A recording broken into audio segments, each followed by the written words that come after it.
different than the NHL weight room experience. Like I've heard those NFL rooms, when it comes to testing, they're yelling, they're screaming. Guys are like trying to put as much weight on the bar as they possibly can. NHL weight room, it's like, oh, Stratty's just doing the bench right now. I'll hop in after him. Meanwhile, those guys are they're animals, man. They're absolute animals. Going crazy in the NFL.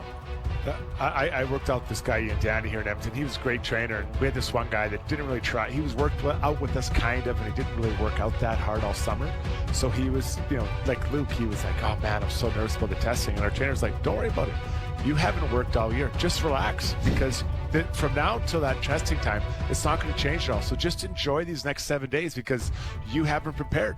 And he just walked off, and I was like, he's so right. He's like, there's nothing you can do about it now. And I'm not suggesting Luke wasn't in shape, but right. If you haven't put the work in for the last 3 months, just enjoy the last week, because nothing's going to change. Yeah. You don't crash diet and get into shape over 7 days. Like you are what you've done the last 12 weeks. If you didn't make the playoffs, that is. Yeah, exactly. That's a good point. By then, it's over, man. Like it's already probably been determined. You're either ready to go or you're not. So yeah, we've got NFL training camps starting up real soon. We'll catch up with the nail gun in about a half an hour on that and more.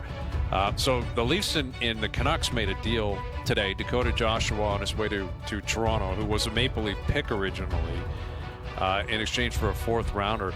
And we've discussed, kind of where Joshua could fit in. You said, Frankie, when he was at his best last year, he was playing on the left side. That's probably where he plays.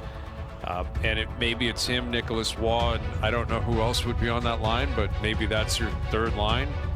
Maybe Lawton's up the middle and Waugh and Joshua on the wing, and that's your identity kind of third line that Berube's been looking for. If that's the case, I'm not sure what the fourth line would look like. But from Vancouver's standpoint, like I'm going to get to my rankings here halfway through July. Like the Canadian teams ranked 1 through 7. Their offseason has been tough. I mean, Rick, it started really with Rick Tocchet saying, thanks, but no thanks, I'm out of here. I'd rather go to Philly. So Adam Foote ends up, moving up, assistant coach into the head coaching role. This Quinn Hughes stuff, they just can't, they're never going to escape it. Like, what is his future going to look like? Is it just inevitable he's going to team up with his brothers? And if so, we all know it's likely to be in Jersey. It's not going to be in Vancouver. So that's going to lead to a lot of anxiety. The Elias Pettersson story, what does he look like once he gets there? Now, they got Besser back, which I think was a win for them. When he's healthy, he's a good player, can score goals. Big win. That was a surprise. Yeah, that was a surprise. But now you've traded Joshua for nothing. Like, where is Vancouver going here? What do they have up their sleeves that you're just dumping a player? Again, for a fourth-round pick, it's a salary dump.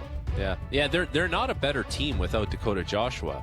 It is a salary dump. They needed the flexibility, so they must have something up their sleeve, because, like, there was even talk that they were interested in moving on from Teddy Bluger, and like on the surface, you're like, Teddy Bluger makes under $2 million, useful center iceman, kills penalties, blocks shots. So they're in the mindset of they're trying to do something maybe aggressive that they need a little more flexibility to do. So now they got 3.25 off their books in Joshua, and we'll see what they can do with it. But looking at that lineup today, they're not a better team without Joshua. Toronto's a better team with Joshua, and it's not like, listen, it's not like they've got some monumental piece now, but they got a really good depth piece who plays a different style of game, who is going to fit a role and fill a need for them. So that should be considered a win for Toronto, especially considering the price that you paid to get him is only a fourth-round pick, right? In 3 years. Yeah, I think just to follow up on that, I think what you're talking about, Frankie, is an upgrade. They upgraded their bottom six by getting this player. On the flip side, Vancouver, I think we've got to give them a break. I think that they believe Evander Kane is an upgrade on Joshua, which is true. Like, if Kane's healthy, that's valid, 100%. Yeah, so the money isn't that much different. I think it's $1 million. Oh, is it $2 million different? I think Evander's at $5 million maybe, and Dakota's at $3 million. I think Evander can score more goals. I think that he's more of a hard guy to play against consistently over his career than Dakota has been. So I think there's an upgrade there. The problem is you want to have more than one player like that. You know, we talked about that earlier, right? So Connor Garland, I love him, but he's a very small player, and he can chirp and get into people's faces, but he's not physically dominating people, even though he's you know, a hard player to play against. So be interesting what comes next, but I do think this is Kane in, Dakota out. Yeah, that's a good point. And, you know, they acquired Kane really for nothing either, because they didn't need any money. You know, like, that was Edmonton just wanted out of the salary, and they did that. So, you know, that has, I guess, has been evident here. Like, if you have money to play with, you can take advantage of teams that are looking to get rid of players who have value, but they just know they can't have them anymore based on the numbers crunch, which again is unique to Toronto, because they're never in a position to do this. You know, no kidding. Like, over the last handful of years, they've never been able to just pluck a guy because he's available. You know, they've never had the money to do it or flexibility to do it. But they've also, again, from a Leaf perspective, filled up a lot of that flexibility. Like, Michelli's, what is Michelli making? $4 million or something like that? Michelli's he's at 3.4. Okay, Michelli. so he's at 3.4. Nicholas was at 3, and Josh was at 3.25. So, between the three of them, you're talking almost 10 million, 9.5. Yeah, you know, like that's a lot of the 11 million Marner going out. They've effectively filled with those three guys. Well, and if you look at the Leafs on Puckpedia, right, you have two guys. One makes 13.2, one makes 11.5.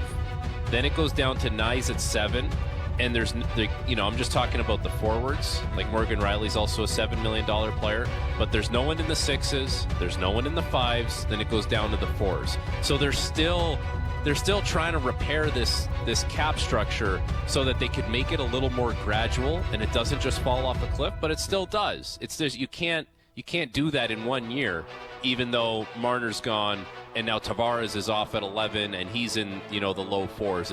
It's going to take time for them to really get that nice, even, gradual cap structure where you can have a couple $6 million players on your books. Right.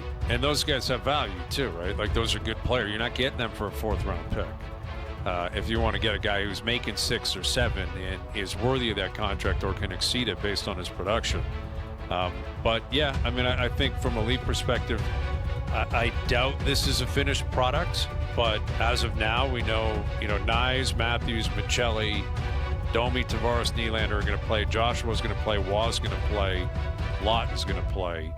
And then you got McMahon, Lorentz, Robertson, Yarncroke, Camp, possibly Easton Cowan up front, like, battling it out to see how else, you know, the 2 or 3 other spots that are available in the lineup every night. That's for Berube to figure out, I guess, and once you get to camp. And then if you acquire anybody else, and maybe they will, maybe they won't. Maybe this is an acceptance from the Leafs that it's not going to happen over the summer. You know, that they're going to have to wait until the trade deadline to try to acquire somebody else. And, you know, they don't have that many assets. They don't have a ton of picks moving forward either.